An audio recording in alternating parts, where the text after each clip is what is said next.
Hai sobatku warga plus 62. Jadi saat ini dunia itu tidak sedang baik-baik saja. Sekarang dunia dalam keadaan genting. Perang yang terjadi banyak diberitakan di dunia saat ini. Hingga awal Maret 2026, situasi di Iran telah berkembang dan ketegangan diplomatik menjadi konfrontasi militer terbuka yang melibatkan Israel dan Amerika Serikat.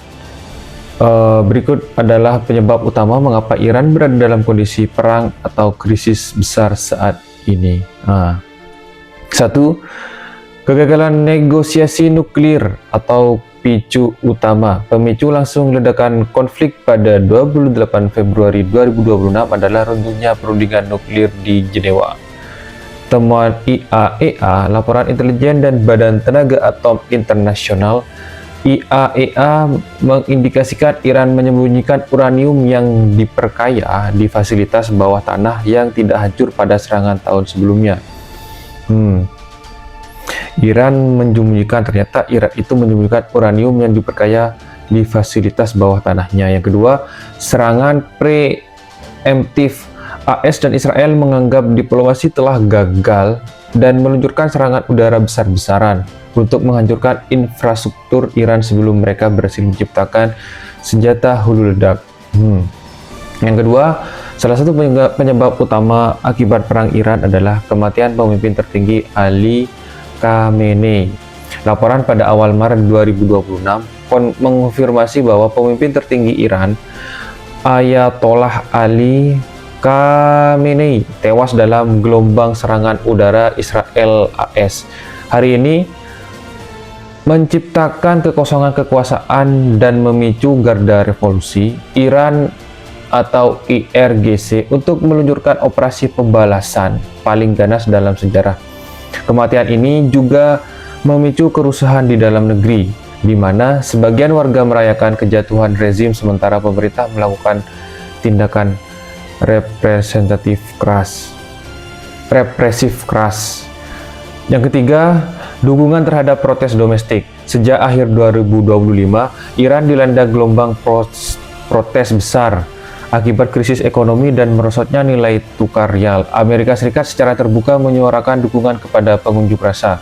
Iran menuduh Washington dan Tel Aviv menggunakan isu domestik sebagai kedok untuk melakukan agresi militer dan perubahan rezim atau regime change. Yang keempat, blokade Selat Hormuz. Sebagai respon atas serangan udara, Iran menutup total Selat Hormuz. Langkah ini bertujuan mencekik pasokan minyak dunia guna menekan ekonomi barat. Aksi ini menyebabkan lonjakan harga minyak global secara ekstrim yang dampaknya terasa hingga ke Indonesia. Ancaman kenaikan BBM dan PHK massal. Ini sangat genting sekali, teman-teman.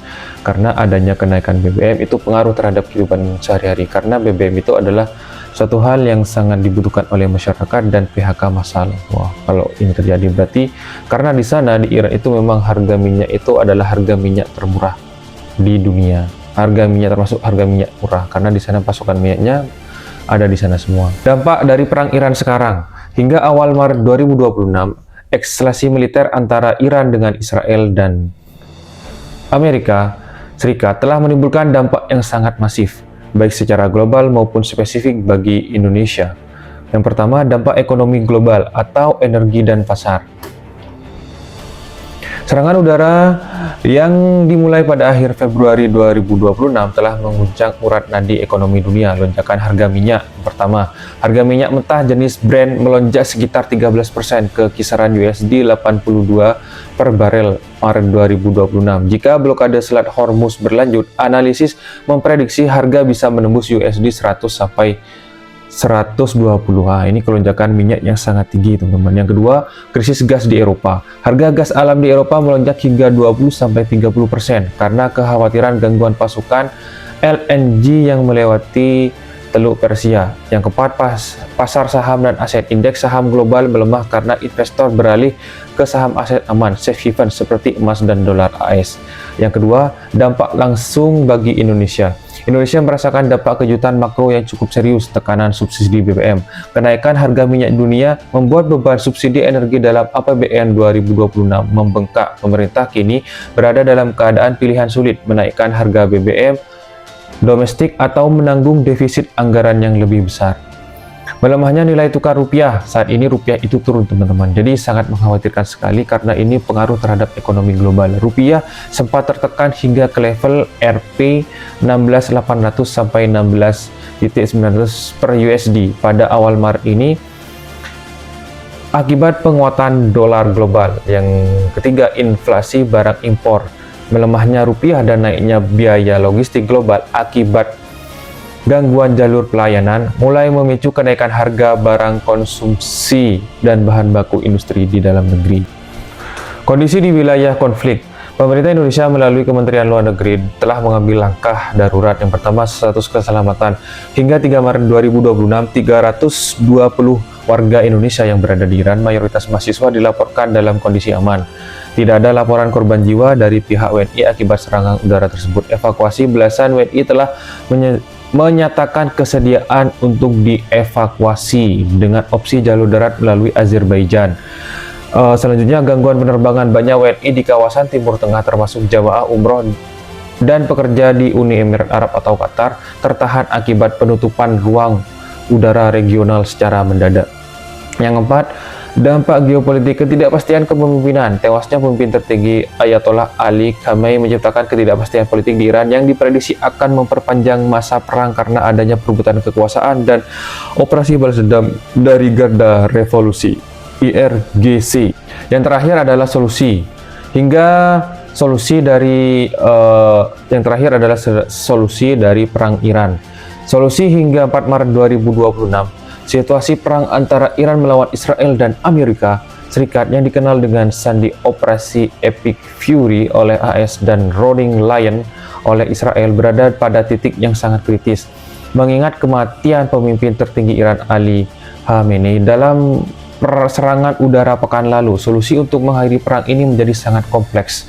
Berikut ini adalah jalur solusi yang diupayakan oleh komunitas internasional. Yang pertama, diplomasi mak comblang Indonesia. Indonesia telah menawarkan diri sebagai mediator atau mak comblang untuk mempertemukan pihak-pihak yang bertikai di meja perundingan. Yang pertama, tawaran lokasi. Jakarta menawarkan diri sebagai tempat perundingan netral bagi AS dan perwakilan Iran yang tersisa. Tujuan, genjarakan senjata, segera melindungi warga sipil dan memulihkan stabilitas harga energi global yang melonjak akibat penutupan Selat Hormuz. Yang kedua, tekanan of Trump dari China dan Rusia. China dan Rusia sedang berupaya memberikan jalur kedua atau off-ramp bagi kedua belah pihak guna menghindari perang total yang berkepanjangan. Menlu Cina telah melakukan komunikasi insentif dengan Rusia untuk merumuskan solusi yang menjamin kedaulatan Iran pasca Khamenei, namun tetap memenuhi tuntutan denuklearisasi dari pihak Barat. Tujuan mencegah kehancuran dari total ekonomi Iran yang memicu gelombang pengungsi besar ke wilayah Turki, Irak, dan Azerbaijan. Yang ketiga, syarat genjarakan senjata Donald Trump. Presiden AS Donald Trump menyatakan bahwa perang ini bisa berakhir dalam beberapa minggu, 4-5 minggu, jika Iran memenuhi syarat-syarat keras. Yang pertama, dismantling nuklir. Iran harus menghentikan seluruh aktivitas pengayaan uranium dan mengizinkan inspeksi penuh oleh IAEA tanpa syarat. Normalisasi. AS menawarkan pencabutan sanksi ekonomi secara bertahap jika Iran setuju melakukan reformasi politik dan menghentikan dukungan terhadap proksi di Timur Tengah.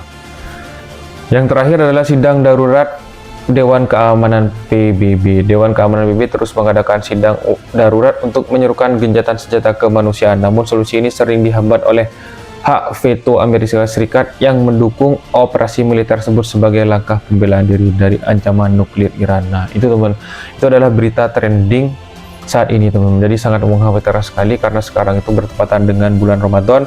Jadi Iran sebagai negara muslim itu sekarang itu mengalami suatu hal yang sangat sangat disayangkan, dan juga harapannya itu ada solusi dari pemerintah internasional, teman-teman. Terima kasih. Semoga video ini bermanfaat untuk kalian semua, dan jangan lupa like dan subscribe video saya. Terima kasih.